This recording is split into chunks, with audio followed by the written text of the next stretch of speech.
Good Monday morning, Market Chameleons, and everyone joining us for the first time. Thanks for checking out the Market Chameleon pre-market show with myself, Will McBride, and the main man, all the way from somewhere in South Jersey with a beautiful, not as bright backdrop. Is it raining there in South Jersey this morning, D?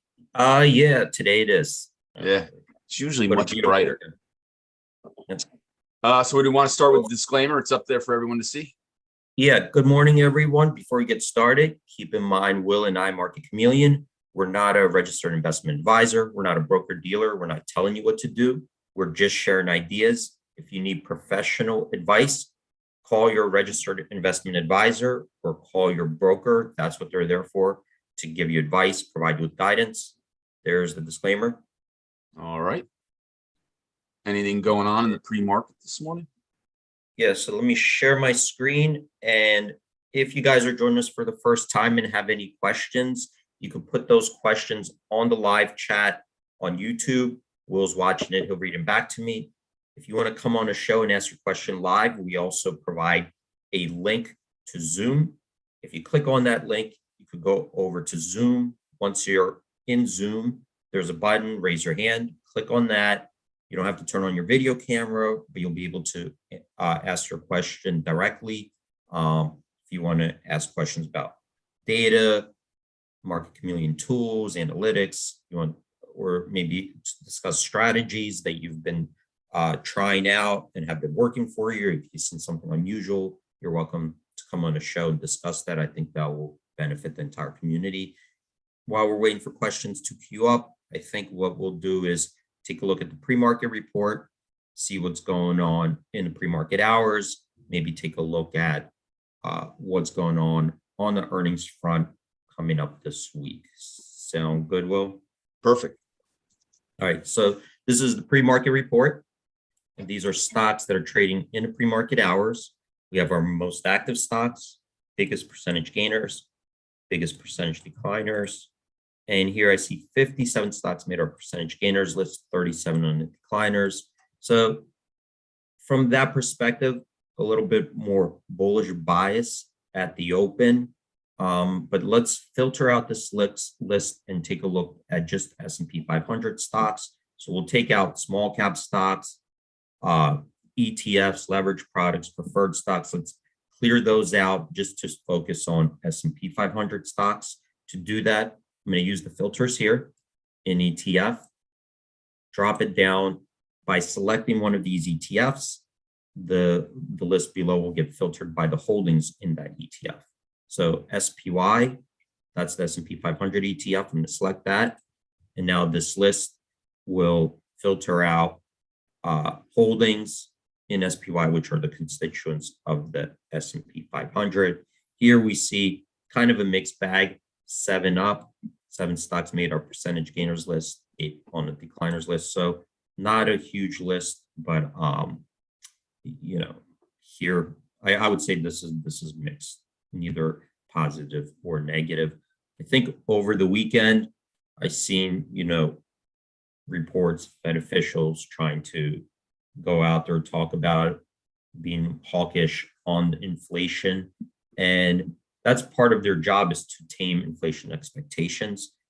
If they're successful at taming, just through what they're signaling, if they're successful at taming inflation expectations, that would be more desirable than having to actually raise the interest rates, right? So there is inflation and inflation expectations, and that's what they're really trying hard to do right now, is get people to basically think the economy is going to slow down, that not to go out there, spend and bid up prices on from everything to cars and housing and stuff like that. And from what you're seeing, at least from what I'm seeing, Will, is that some of that is starting to work. It seems like the housing market's definitely cooling down, at least in places I've been seeing.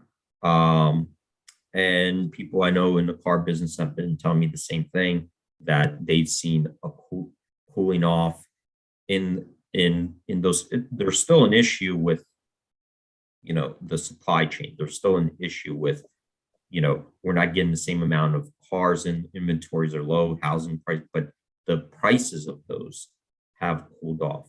What do Yeah, well, you? I can speak mostly for, I mean, besides the stock market, the real estate markets where I, have either been involved or have properties. If you're in on the Facebook groups in the area, you're starting to see people complain about the prices. People, things are sitting now where it was a complete seller's market. It's starting to turn, and buyers, I think, are going to have quite a bit of negotiability in the coming months. Those prices are going to have to drop to meet the new interest rates, basically. Right. And the Inventory is piling up because there's always a house that has to be sold, right? Someone passes away, someone moves. I mean, you have every market's, got sellers who are going to appear. And the question is, how are the buyers going to afford to purchase a house? All right. And the issue is also with the inventory. Even if you work out through that inventory, what happens if it's still going to be an issue that not enough supply is being created, right, to meet that demand. And I think that even if prices come down for people who are financing, they might not be winners, right? Even if you have to finance a home or you have to finance the purchase of a car and you're paying now higher interest rates, that you might not be a winner in this scenario, right? Housing prices comes down a little bit, but your monthly payments are still higher compared to like a year ago, I would say, right? So it still seems to me like they have work to do there. But those things are slowing down. So I guess that's maybe some good news on the inflation aspect or factor for them. And I mean, some commodity prices have definitely come in. I mean, if you go to Home Depot for anything for your around, where you have to get lumber, there's actually a lot of lumber in the stores, and the prices have come in. I mean, they're still significantly higher than they were 3 years ago, but they have come in, certainly. So let me just take a look here. And here's the interesting part. I'm going to take a look at SPY, then we'll go into earnings.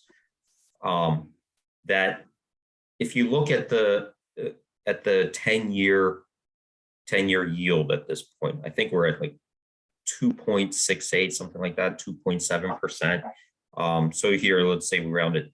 So this is the 10-year bond, 2.7%. That's below the 2-year 2.9. So the expectations now, if you look at the market expectations, and this is how everybody pretty much feels if you're talking to them, not even looking at the bonds, is that eventually the Fed's going to just turn around and start easing again, and we're going back down in interest rates. And that's, right now, not only built into the market, but regular people, that's what they're saying. Well, Fed has to do what it has to do. And then in a couple months later, we're going back down. And I think that's like right now being fed into that makes the Fed's job a little bit harder, right? Because what this is doing, this 10-year, I think it got up to 3.5%, back down to 2.7. What's happening there is that as these financial conditions are easing, now the Fed's job it's working counter to the Fed, right? And that might force the Fed's hand, if we don't see easing in inflation, to be even more aggressive. And is that like a credibility problem when you see that the Fed is saying we're gonna be tightening and the market is going the other way? It's a good question. It does seem like that they don't believe them. But anyway, here we're looking at earnings yield 4.5%, 10-year 2.7%. So that spread, we're at 1.8% difference there, not that wide, so earnings yield very tight versus that 10-year. You don't have that much wiggle room. If you're doing it at the 2-year, 2.9, 4.5, earnings spread what is that at a 1.6. And if you think inflation is going to be running above 4.5%, then your real rate of return right now is in a negative.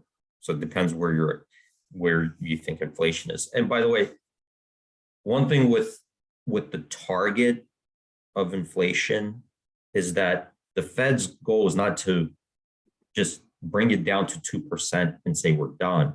They need to maintain it there, right? So if it hits 2%, that doesn't mean now interest rates go back to zero, because that's their long-term target, to stay there. You know, they don't want it to hit 2% and then start going back up. You know, so wherever we're going to be, you know, once they get it to 2%, they need to have it stay there basically pretty, stable. They do not want that inflation rate then to start climbing back up afterwards. Let's take a look. No questions yet popping up, Will. I will take a look at, let's take a look at the earnings. All right. So here's the earnings calendar. This is a place kind of to look up, you know, what's coming up today, tomorrow, and so forth, and just get a sense of what the markets are expecting. So here, this is a list of stocks of companies that are expected to report earnings today. So HSBC up top before the market opens. Looks like they already, so before market opens means that they're expected to announce earnings prior to 9:30. So the stock will probably start reacting either in a pre-market or right at the open. So we see here right now, JP Morgan up 8.1% in a pre-market hours, most likely reacting to some earnings news. Going down the list after market close, that's indicating that the stock will report after 4:30, market closes. They're going to issue some kind of press release or announcement. So most likely that stock might be reacting to it after hours or tomorrow before market, tomorrow at the open. Another thing to pay attention to is the conference call. So you see here, Devon Energy, they'll report tomorrow after the market close. On top of that, the next day, so today after market close, then tomorrow they're expected to have a conference call at 11 a.m.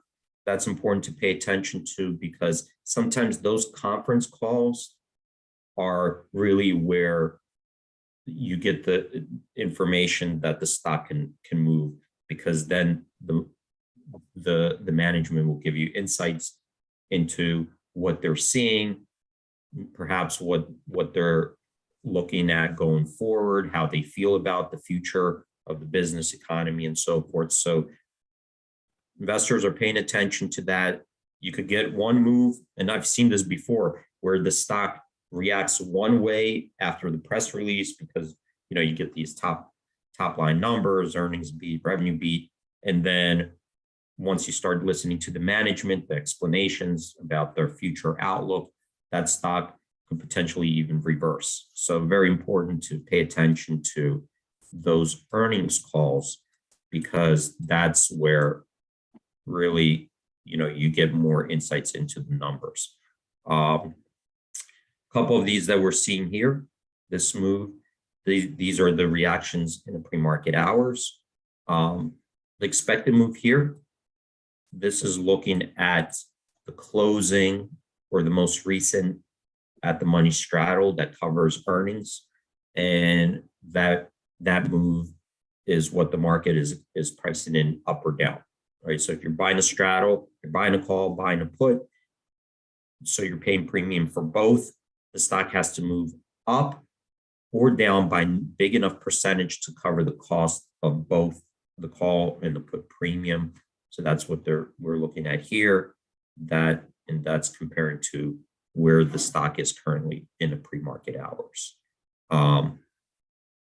Another, question that kind of pops up sometimes, especially for option traders or people who like to trade around earnings, is how do I filter out stocks that are either reporting today after the market close, tomorrow before the market opens, because this would be the last trading day before the earnings announcement. So we did add a filter here: today after market close or next day before the market opens. So this way now you have a list of stocks that you could still take action today in today's trading before they announce the earnings, right? So it wouldn't matter if they reported today after the market close or tomorrow before the market opens, because today would be that last day that you could trade your options or rehedge before that earnings is announced. So that filters over here, but we do get, I do get a lot of requests just to filter that out. So if there are no questions while coming in, I might just end it there. Yep, perfect. We did have the doctor on all the way from Africa. He's doing his show tomorrow. He's going to use I think the fundamental analysis functions to take a look at some different stocks. So that should be very cool. Awesome. Great job, Dima. All right. Well, thanks everyone for joining. Stay safe out there. Have a great trading day and hope to see you guys tomorrow. All right. Have a great trading day, everyone. Enjoy the start of your week. Bye, B.